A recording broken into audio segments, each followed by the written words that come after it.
ഡോക്ടറെ, പൊതുവെ നമ്മുടെ കഴുത്തിലും മുഖത്തും കാണുന്ന മുഴകളൊക്കെ ക്യാൻസർ ആണെന്ന് നമുക്ക് എങ്ങനെ മനസ്സിലാക്കാം? ഒരു ഹെഡ് ആൻഡ് നെക്ക് സർജൻ എന്ന നിലയിൽ ഞങ്ങൾ എപ്പോഴും കേൾക്കുന്ന ചോദ്യമാണിത്. പ്രധാനമായിട്ടും മുഖത്തും കഴുത്തിലും ഉള്ള മുഴകൾ ക്യാൻസർ ആണോ എന്നറിയാൻ രണ്ട് കാര്യങ്ങളാണ്. ഒന്ന്, ഈ മുഴകൾ പെട്ടെന്ന് വളർന്ന് വലുതാവുന്നുണ്ടെങ്കിൽ അത് ക്യാൻസറിന്റെ ലക്ഷണമാണ്.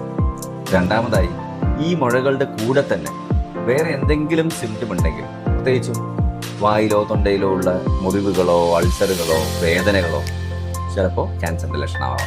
അല്ലാതെ ചിലപ്പോൾ ചില ആൾക്കാർക്ക് ഭക്ഷണം കഴിക്കാനുള്ള പ്രയാസം, സംസാരിക്കാൻ പ്രയാസം, ഇതൊക്കെ ഉണ്ടെങ്കിലും ഈ മുഴകൾ ക്യാൻസറിന്റെ ലക്ഷണമാവാം. അപ്പൊ ഇങ്ങനെയുള്ള സിറ്റുവേഷൻസിൽ അത് ക്യാൻസർ ആണെന്ന് നമുക്ക് എങ്ങനെ മനസ്സിലാക്കാൻ പറ്റും? അത് വളരെ സിമ്പിളാണ്. നമുക്ക് ആ മുഴയിൽ നിന്ന് FNAC എന്ന് പറയുന്ന ഒരു ടെസ്റ്റ് നടത്തിയാൽ നമുക്ക് ക്യാൻസർ ഉണ്ടോ എന്ന് മനസ്സിലാക്കാൻ പറ്റും. അപൂർവമായ സന്ദർഭങ്ങളിൽ ചിലപ്പോൾ നമുക്ക് ഈ മുഴ മുഴുവനായി എടുത്തു മാറ്റി ഒരു ബയോപ്സി ടെസ്റ്റ് ചെയ്ത് ക്യാൻസർ ഉണ്ടോ എന്ന് കൺഫേം ചെയ്യേണ്ടി വരും.